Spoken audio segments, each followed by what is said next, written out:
आज ना मासे खावची लय लहर इलेली, मग म्हटलं आता काय जाऊचाच लागतला.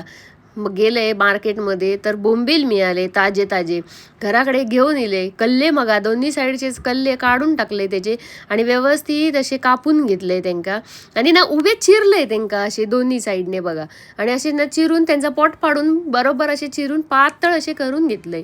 मग स्वच्छ पाण्यान पोटबीट साफ करून त्यांचे धुवून घेतले. त्याचा वायच पाणी काढूसाठी ना मस्त असा त्याच्यावर मीठ टाकलंय आणि वायच लिंबू पिळलंय. पाटो वरवंटो नाही माझ्याकडे, मग काय शॉर्टकट मस्त अशी चाळण घेतलंय, त्याच्यात सगळे टाकले मासे आणि त्याच्यावर झाकण ठेवून खलबत्तो वरती ठेवून दिले भारीपैकी. बघा आता वरवंट उचलून बघतोय, बोंबलातला पाणी सगळा निथळलेला असा बघा, पाणी निघतं त्याचा भारीपैकी.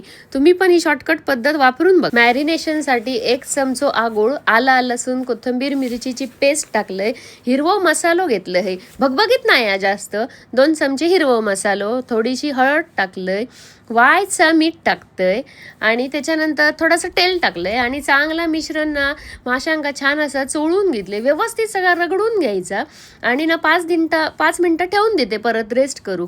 आता बघा बोंबील भाजूक मी 2 चमचे तांदळाचा पीठ, 1 चमचो रवो आणि थोडंसं आपलं मसालो टाकलंय. त्याच्यानंतर मिश्रण चांगला ढवळून घेतलंय आणि बोंबिलांकडनं दोन्ही साईडने हे मिश्रण चांगलं चोळून घेतलंय बघा. तवं तापवलंय, मस्त असं शॅलो फ्राय करूया. तेल तापवून घेतलंय आणि बोंबील पटापट सोडून घेतलंय आणि चांगले ना दोन्ही साईडने बोंबील खरपूस अशी लो फ्लेमवर भाजायची, भारी कुरकुरीत भाजतात.